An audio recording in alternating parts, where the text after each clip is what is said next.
people in the stands. I mean, that's just like what's entertainment for me now, you know? I like that Jimmy the Greek moment that happens in sports, you know? Like once every 4 or 5 years, you know that? Like some 50, 55-year-old white dude tries to explain why black people are kicking the shit out of white people in practically every major sport, you know? And it always goes down the same way, right? There's always like 3 white dudes, and the one white dude in the middle, he's always like the guy with like the theory. You know, he's always, you know, it seems these African-American athletes, they seem to have this quick twitch muscle fiber. You know, there's slow twitch, and there's this quick twitch. And the second the dude says that, like the other 2 white dudes start like sliding out of frame, like, okay, this guy's getting fired, and I'm not going to be part of this highlight. Nice knowing you, Ned. Keep that seat warm, right? And the dude in the middle, he's just like hell-bent on getting fired. You know, he starts like bringing up slavery. And evidently they were breeding the strongest man with the strongest woman and that quick twitch. And literally 20 minutes later, that dude's on TV. He's like fired, right? He's crying. His family's standing there. He's got like a box of shit from his desk with like an Emmy sticking out. He's like, I don't know what I said. I was just talking about the quick twitch and the slow twitch. And I wasn't just trying to make a point.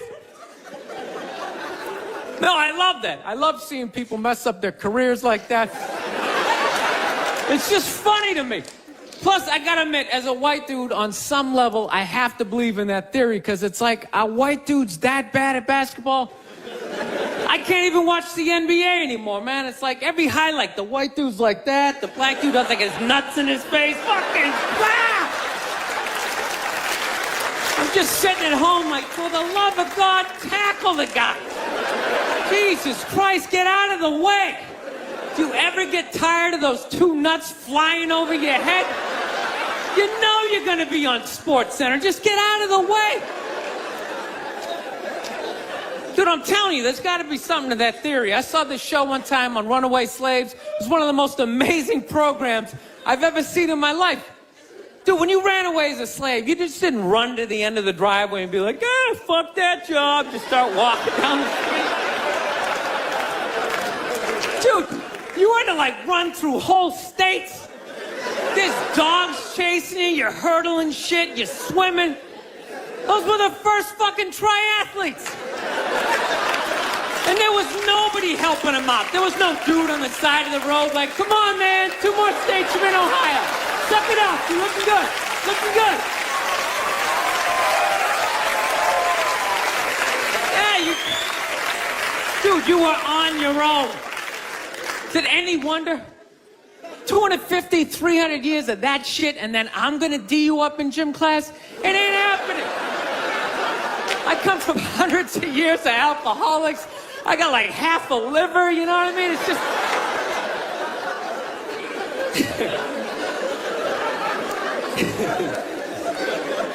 You know what's funny to me about that stuff? You can't even like, you know, I obviously know that theory's crazy, but it's just like, you can't even bring up how well black people are doing in sports. Everybody gets all weird about it, which I don't understand, because it's like a compliment, you know?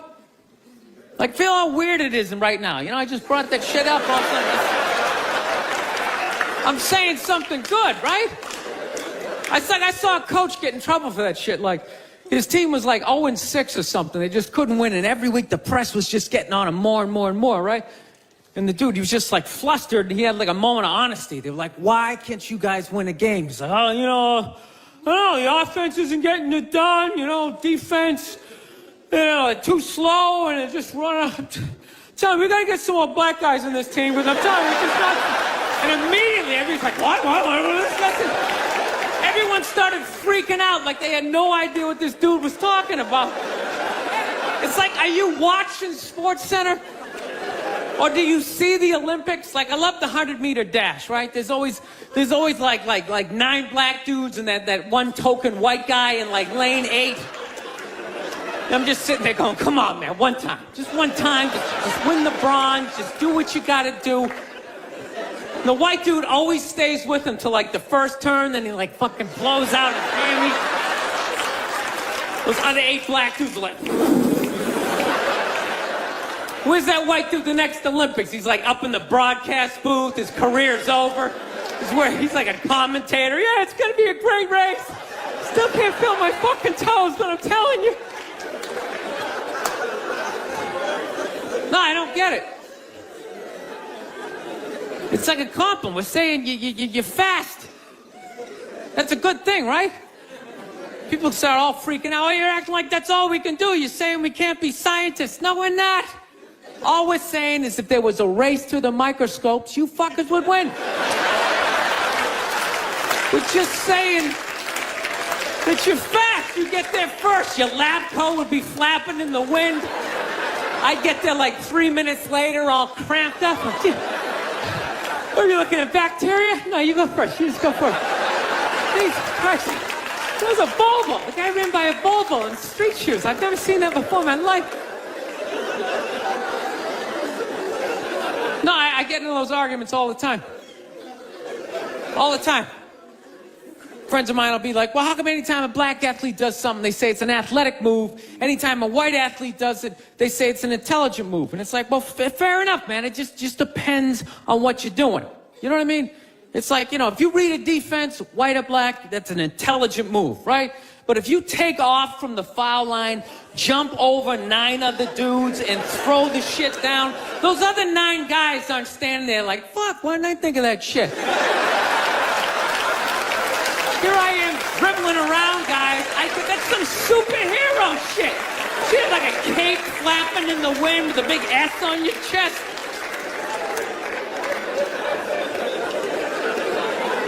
I'm telling you, man, that's the funny thing about Hitler. Just let me finish. Let me work my way. Let me work my way through this idea. No, that's my favorite sports clip is that Jesse Owens shit. I just love it because their whole angle was fucked up. He made Hitler leave in like the 3rd quarter, right? He's putting down his number 1 finger, just fucking walking out of the stadium. Jesus Christ. Their whole thing was like, we are going to create a superior race. It's like, dude, I think we accidentally already did that. Now we send a select group of people to the gym every day for a couple hundred years. It's paying dividends. They're fucking dunking on us every day. Dude, how quiet was that limo ride home with Hitler? You know what I'm saying? You know he was talking crazy shit when they were on the way there. They were all amped up. We are going to dominate, Sieg Heil, just going off. That whole ride home, they're just sitting there all quiet. You're sitting next to an even angrier than usual Adolf Hitler, trying to make some sort of small talk, like, it is one nice day, isn't it? Nice boot. I don't know what it is. I don't know what the fuck is going on. But I think white women started it.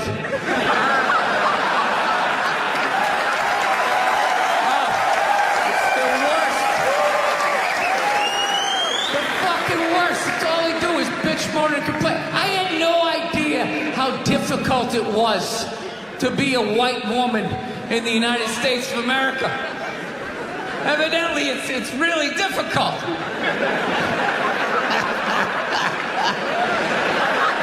Yeah, they're always bitching. Do you have any idea what it's like to be me? Well, I imagine it would be slightly less awesome than my life.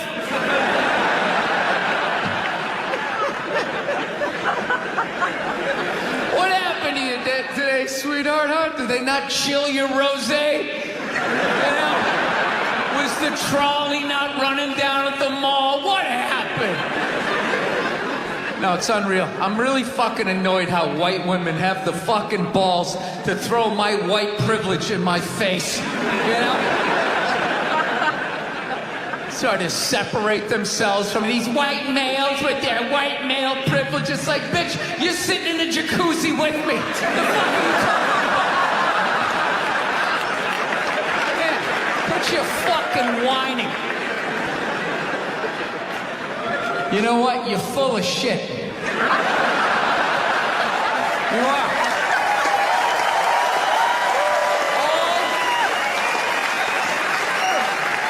Feminists are full of shit, because I'm going to tell you right now, someday, there's going to be the first woman president.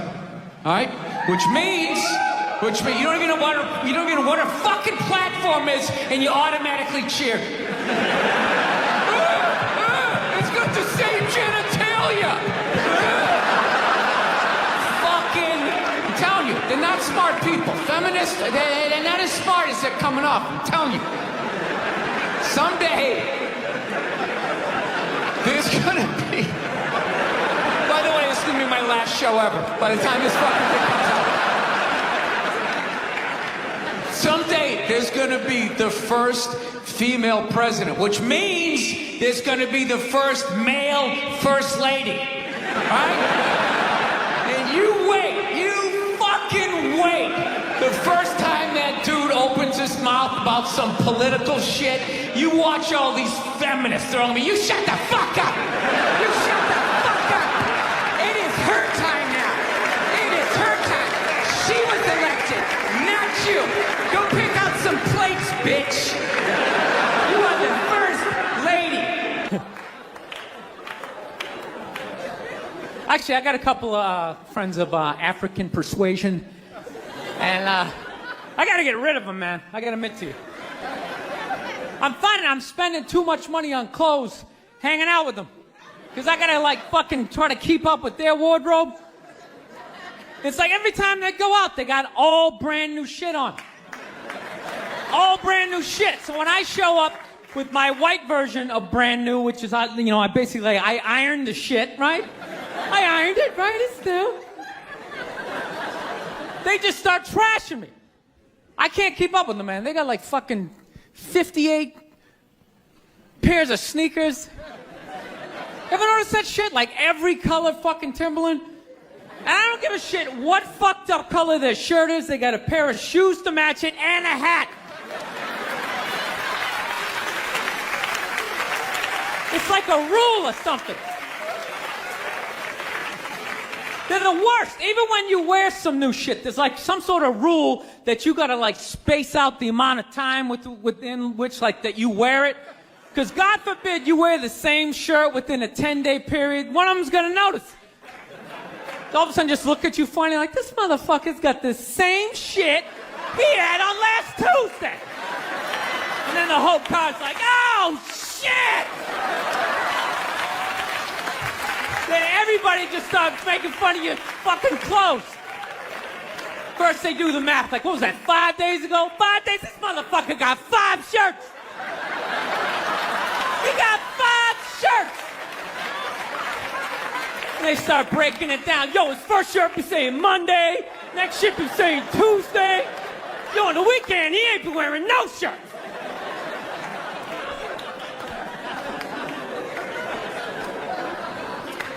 I'll tell you, it's actually funny. You know what? That's actually how I judge black guys now. When I first came to the city, like, all black people scared me. No, I was like the typical white dude from, like, the suburbs, you know what I mean? Had no frame of reference, you know? So my only frame of reference with black people was, like, remember those early 90s gangster rap videos? Throw the fucking LA riots in there, man. It was fucking horrible PR. I'm watching the videos, look, he's got a nice car, he's got all the women, and he's still fucking mad. These black dudes are never happy. But after 10 years of living in this city, this is how I narrow it down. Whether a black dude scares me or not. Black dudes with dirty sneakers scare the fucking shit out of me. No. I figured out in my head, because I know from hanging out with them, that's the last shit that they're gonna let go, the immediate shit that they have on. So I think, you know, if his sneakers are fucked up, that means his life is fucked up. Every time he leaves his building, the whole neighborhood, oh, shit! Everyone starts making fun of him. He's on the train in a bad mood. I kind of have this howdy-doody, kind of mug-me kind of face. I'm not saying something's gonna happen, I'm just saying, I'm paying attention. So I've been seeing this girl recently, this black girl, right? She lives up in Harlem, you know, gone out like 3-4 times, you know. First time we hung out in like the Village area in New York, you know, which is sort of like a racially mixed area. So shit was cool, you know what I mean? Second time we hung out was more like Midtown, you know. Then the third time, she called me at like 3:30 in the morning, and she wanted me to come up to her apartment, right? So it's 3:30 in the morning, she lives in Harlem, I look how I look, so it's a fucking situation.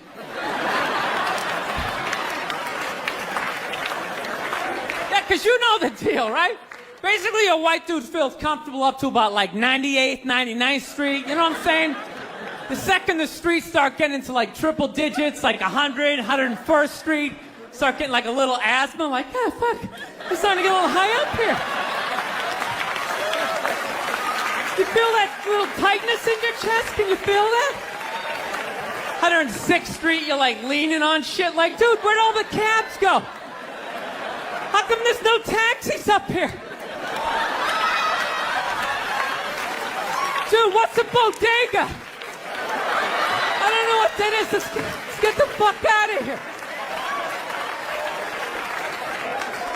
So I'm praying to God she's going to tell me to take the subway, get off at like 105th Street, 103rd, you know, which is like the first stop in Harlem where I can still look over my shoulder and see like all the white people like disappearing over the horizon, you know?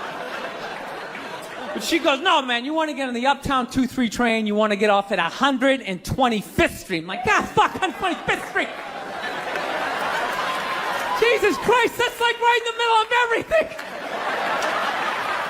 I'm going to be surrounded on all four sides. I can't fucking do this.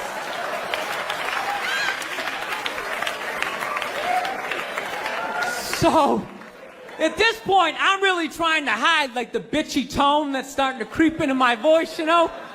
And I'm trying to ask for really specific directions for when I get up there, because I want to know exactly where I'm going. So she starts naming the streets I have to go down, and every other street up there is named after like a black leader, you know? She's like, make a left on Adam Clayton, take a right on Frederick Douglass. I'm like, ah, fuck, Adam Clayton. Yo, dude, go on the internet, look up Adam Clayton. Did he kill a bunch of white people during the slave revolt?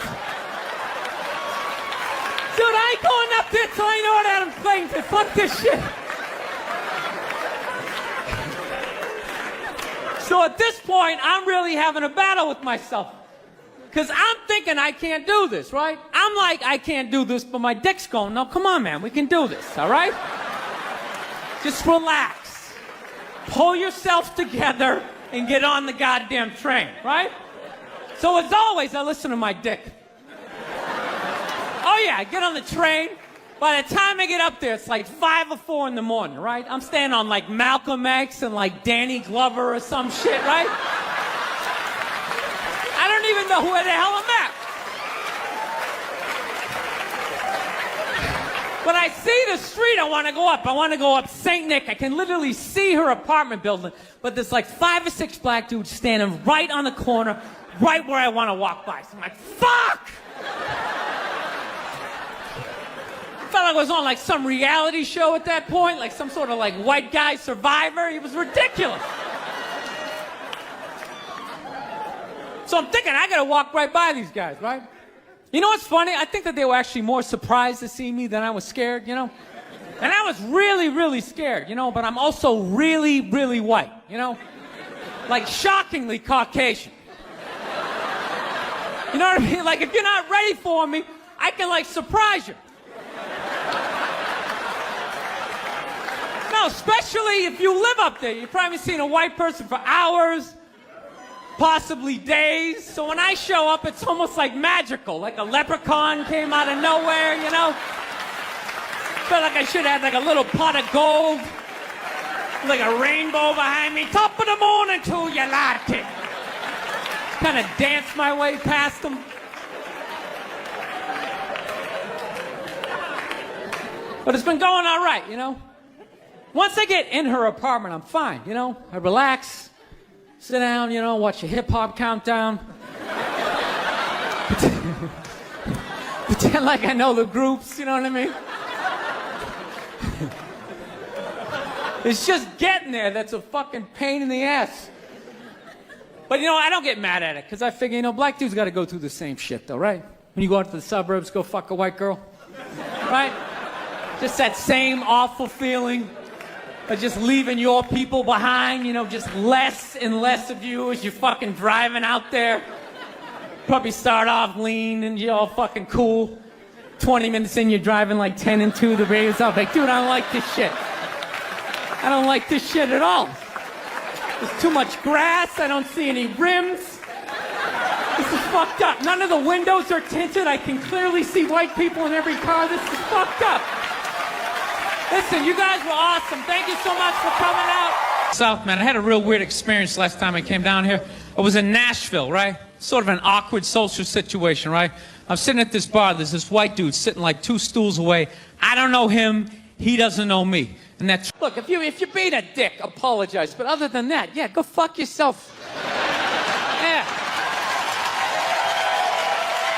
Everybody getting in trouble. Like a bunch of children. I was doing a gig in Dallas, and some waitress wrote on a piece of chalkboard. She goes, "We like our beer the way we like our violence. Domestic." Right? Yeah, I gotta tell you something. That's a great fucking joke. There is 0 fat on that. You need every word of that joke. You take 1 word out, it doesn't work. It's a perfect joke. So whatever, nobody gives a shit. One person comes in, they don't like it. They ask the manager to take it down. He's just like, hey, you know, that's our sense of humor here. You know, have a beer, go fuck yourself. That's what we're doing. So she takes a picture of it, she puts it up on Facebook, and all of a sudden people start complaining, and they fired the manager and the waitress because of that. Yeah. Like, I don't understand. Like, what do they think's gonna happen if somebody reads that joke? Like, you're some guy who would never hit a woman, you know? Would never hit a woman. You can't hit women. You can't. You honestly cannot. You ever see how they fall? They fall like toddlers, you know? It's like they never fell in their life. They never put their hands out. It's horrific to watch. You can't hit them, right? So what are you telling me? You're telling me someone who never hit a woman is gonna come walking in, read that joke, you know, just be like, wait a minute.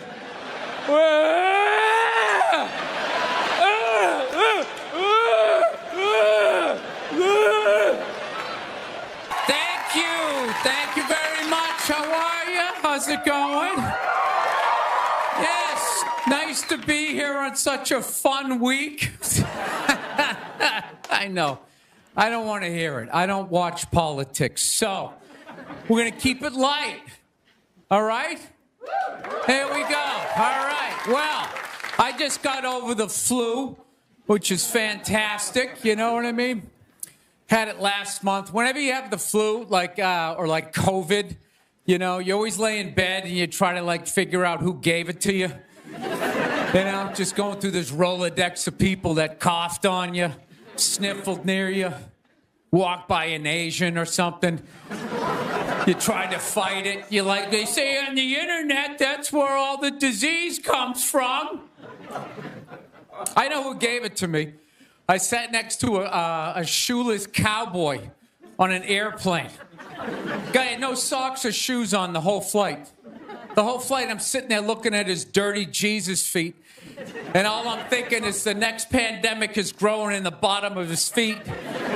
And all I'm going to be is the next, you know, patient number 2, whatever the next disease is, you know? So, I'll tell you what kills me is I looked at the guy and all I'm thinking is, yeah, like, you know what? God made that guy. You know, and he keeps making that guy. Like one mouth-breathing moron after another. Yet we still go to church on Sunday, and what do? We praise him. When is the constructive criticism coming?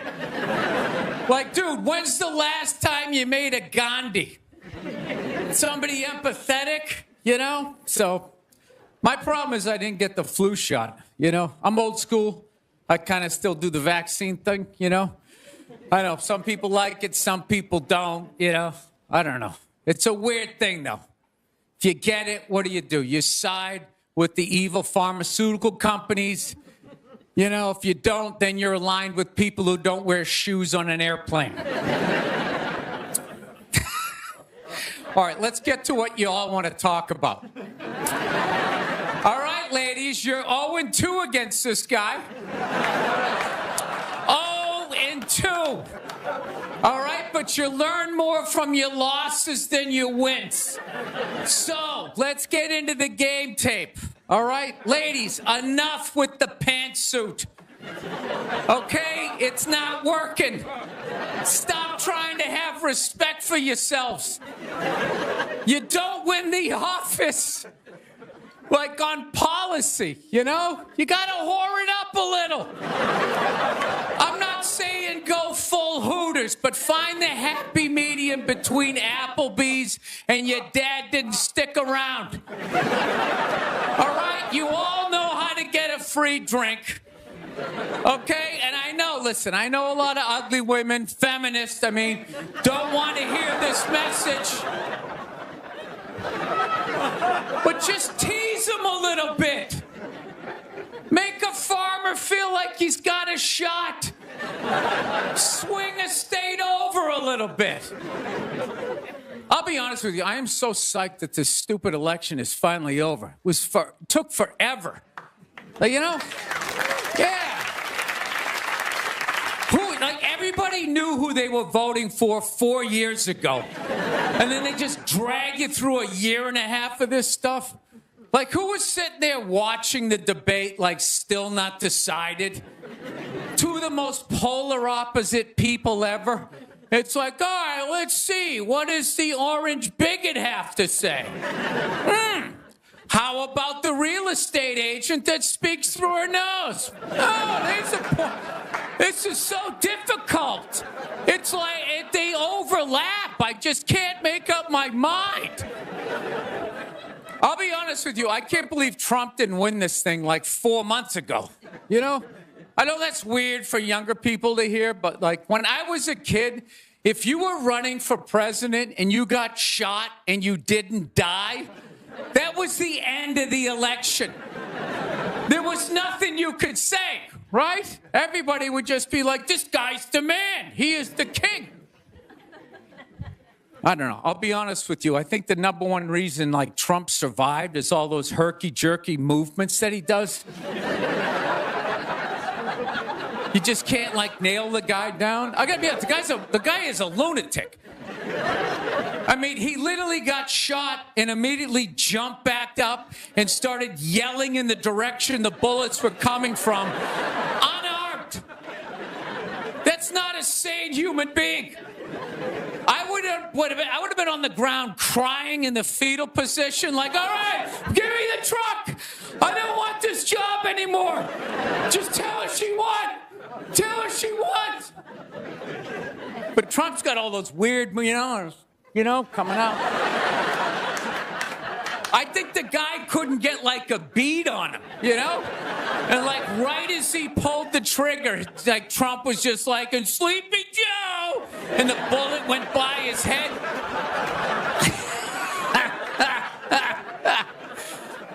My favorite part of the campaign, though, was when Trump went to McDonald's.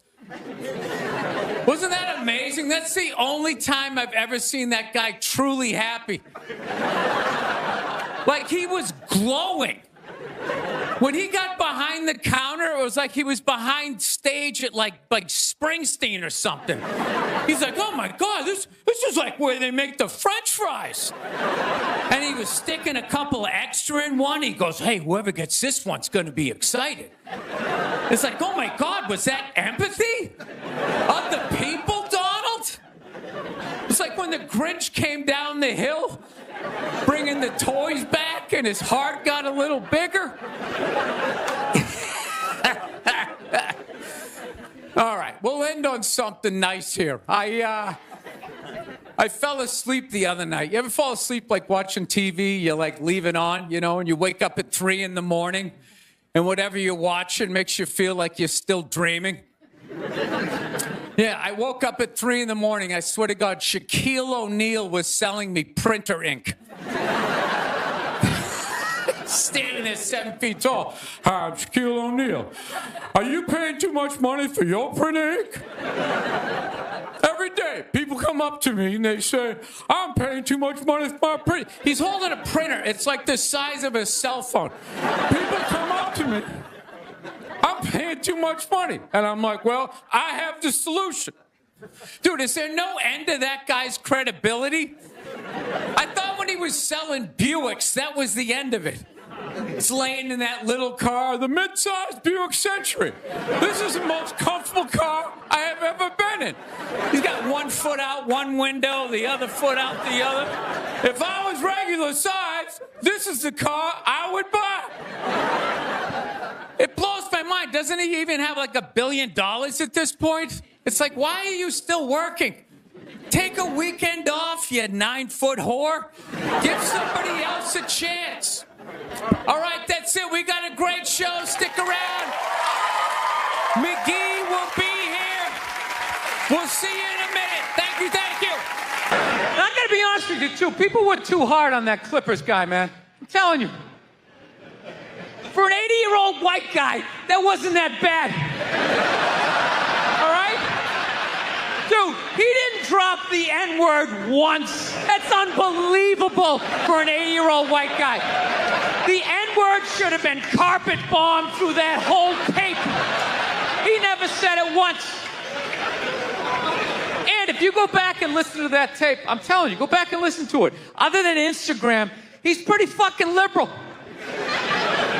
He's like, you can hang out with them, you can have sex with them, just don't promote it on Instagram.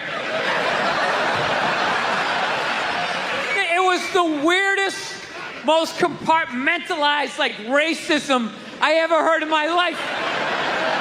Something about Instagram, I didn't get it. Other than that, he was wide open. You can make a snowman with them, go to a water park, rub your bellies together. Just don't promote it on Instagram. Hey, what about Facebook? I don't give a fuck about Facebook. Keep it off of Instagram. Yeah. Dude, you understand? The guy's 80 years old. Do the math. This dude was born in 1934. That's 13 years before Jackie Robinson broke the color barrier. First 12 and a half years of this guy's life, he watched all-white baseball, and it was fine. First 12 and a half years. Up next, Whitey Willoughby. There's a line shot out to Peter Peckerwood. What a catch! Unbelievable into Chris Cracker. What a great day. What a great day for a ball game. White baseball, white players. Dude, his parents were part of the generation that finished off the genocide of the Native Americans. All right? That's who taught him his ABCs. I'm telling you, you can live too long. You can live too long. I'm telling you. You wear out your welcome.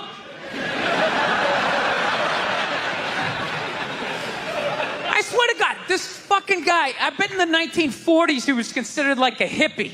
You know? Just walking around, hey, you can hang out with them, you can have sex with them, man, you know? His dad's getting all pissed off. Let me tell you something, see? You stay with your own. Hey, you stay with your own.